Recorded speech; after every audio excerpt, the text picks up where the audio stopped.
Hello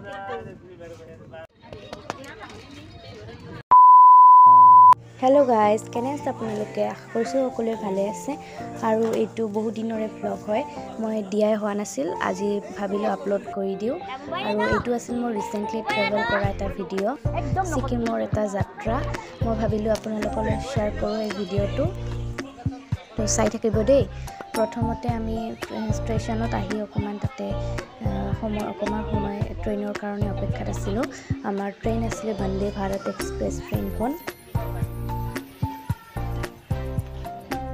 train হেনো platform আহি পালেহি অকমান আমি দূৰতে আছো ট্ৰেইনতকে আমি তালৈকে যাব লাগিব তো আমি ট্ৰেইনত উঠি গলো এইখিনি ভিডিও কৰা নাই দৌৰা-দৌৰি কৰি ট্ৰেইনত উঠাতে মোবাইলটো পৰি যাব পাৰে এটা সম্ভাৱনা থাকে তো এইখন আছে সেই ট্ৰেইনখন এইটো বহুত লাক্সাৰি ট্ৰেইন হয় ট্ৰেইনখন আৰু আমাৰ ট্ৰেইনত উঠাৰ লগে লগে আমাক এটা কৈ পানী বটল দি দিছিলে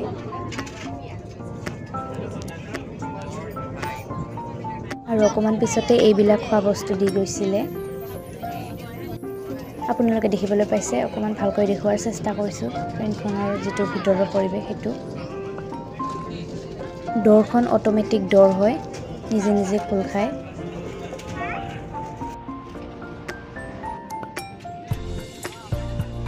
ট্ৰেইনখনৰ সিট বিলাক অকমান এৰোপ্লেনৰ নিচিনা আৰু এটো মোৰ প্ৰথমবাৰ বন্দে ভাৰত এক্সপ্ৰেছৰ জাৰ্নি হয় আপোনালোকে কোনে কোনে প্ৰথমবাৰৰ বাবে এইখন ট্ৰেইনত উঠিছিলে কমেন্টছত জনাবলৈ নাপাহৰিব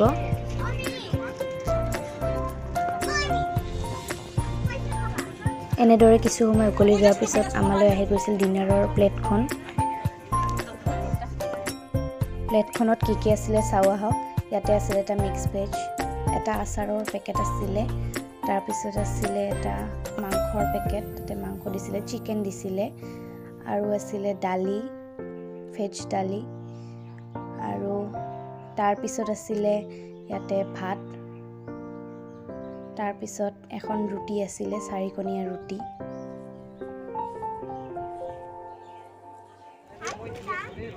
এয়া আৰু হেকত এটা আইসক্ৰীম দি দিছিলে আৰু তাৰ পিছত আমি আমাৰ গন্তব্য স্থান মানে বঙাইগাঁও নিউ বঙাইগাঁওৰ পৰা এনজিপি মানে শিলিগুৰি তাৰলৈকে আমাৰ মানে আহি পালো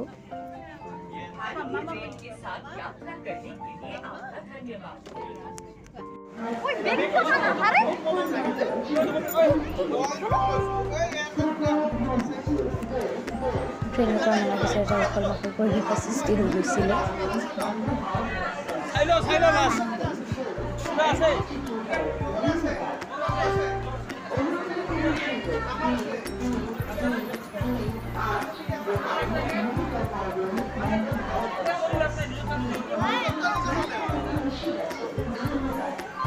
তাৰ পিছত আমি শিলিগুৰিত এখন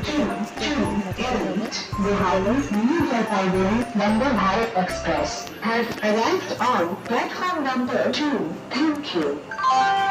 कृपया ध्यान दीजिए ডাঙৰ পুৰা 10 জন ডাঙৰ নহয় ডাঙৰ 8 জন ডাঙৰ 8 জন 20টা বেলেগ গাড়ীটা আছে আপোনাৰ তো বলক হোটেলখনলৈ যাও এইখন হৈছে আমি শিলিগুৰিত ৰাতি থাকিবলগীয়া হোটেল সবেৰা এই গুড্ডু দাদাই আনছে কসা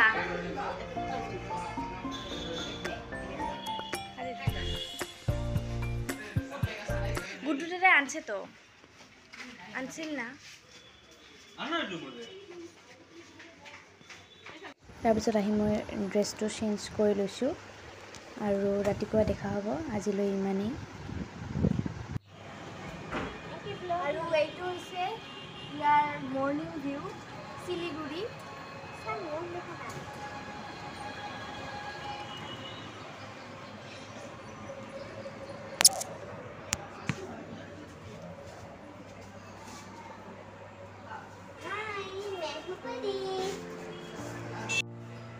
আৰু অলপমান পিছতে আমি ব্ৰেকফাষ্ট কৰি ইয়াৰ পৰা ওলাই যাম শিলিগুৰিৰ পৰা সিকিম অভিমুখে আৰু আমি সুমো এখন লৈ সিকিমলৈ বুলি ৰাওনা দিলো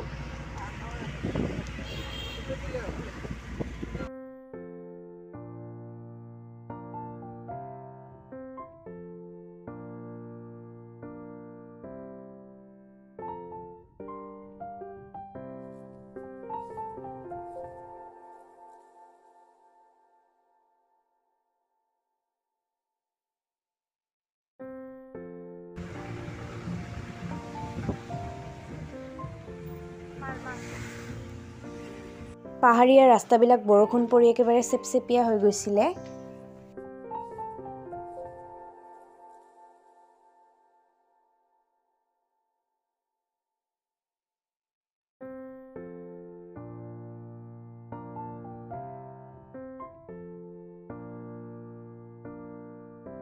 তাৰপিছত আমি অকণমান খাবলৈ ইয়াতে ৰৈ দিলোঁ ব্ৰেকফাষ্ট কৰিবলৈ। আমি ব্ৰেকফাষ্ট খাই অহা নাছিলোঁ সেইবাবে। আৰু তাৰপিছত আমি আকৌ আমাৰ যাত্ৰা আৰম্ভ কৰি দিলোঁ।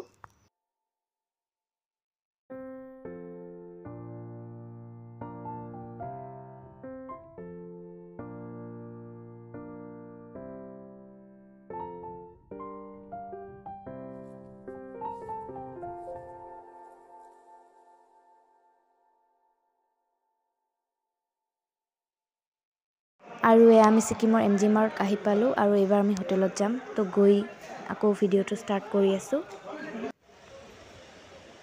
আমি আহি গ'লোঁ ইয়াতে আমাৰ য'ত আহিব লগা আছিল ছিকিমৰ এইখন হোটেলত আমি আছোঁ।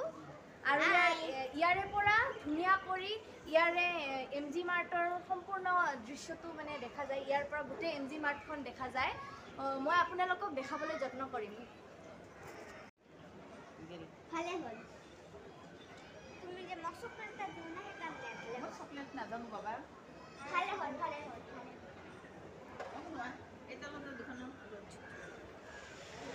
আৰু সেই যে পাহাৰখন দেখিবলৈ পাইছে পুৰা একদম নিয়ৰে একেবাৰে ঢাকি ধৰিছে, কুঁৱলীয়ে ঢাকি ধৰিছে।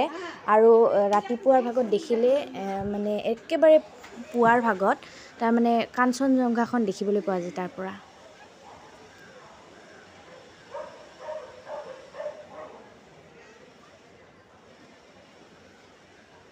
আৰু ঠাণ্ডাও সেই পৰিমাণে পৰিছে, ঠাণ্ডা বহুত পৰিছে। মই এইখন চুৱেটাৰ লৈ অহাৰ উপৰিও এখন জেকেট লৈ আহিছোঁ। আপোনালোকে দেখিবলৈ পাইছে কেনেকুৱা ইয়াৰ পৰিৱেশটো, দেখিলেই গম পাব। বহুত ঠাণ্ডা পৰিছে, একদম মানে ধুনীয়া ৱেডাৰ।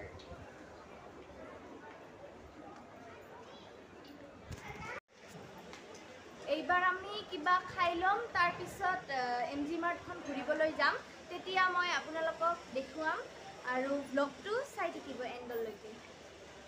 আৰু এয়া এতিয়া সন্ধিয়া হ'ল, আমি MG মাৰ্টখন ঘূৰিবলৈ আহিছোঁ, ঘূৰি চাবলৈ আহিছোঁ ক'ত ক'ত কি আছে।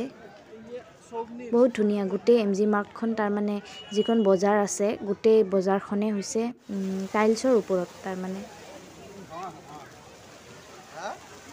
চ' এই ভ্লগটো এইখিনি কাৰণে আছিল। আমি ৰাতিটোৰ কাৰণে MG মাৰ্গত থাকিম আৰু তাৰ পিছদিনাই আমি মানে ৰাতিপুৱা সোনকালে আমি বেলেগ এটা ঠাইলৈ যাম। ক'ত যাম বাৰু আপোনালোকক দেখুৱাম। তো সেইটোৰ আৰু এটা ভ্লগ আহিব, আপোনালোকে দেখিবলৈ পাব। আৰু বেছি ভ্লগ নবনালোঁ, তাৰমানে মোৰ ফোনত স্পেচ নোহোৱা হৈ একেবাৰে বেয়া অৱস্থা হৈ গৈছে মোৰ ফোনটো। সেই সময়ছোৱাত তাৰমানে মোৰ হোৱাটছএপো নোহোৱা হৈ গৈছিলে। তো আজিলৈ ইমানেই, আকৌ লগ পাম ইয়াৰ পিছৰ ভ্লগটোত। তেতিয়ালৈকে টাটা।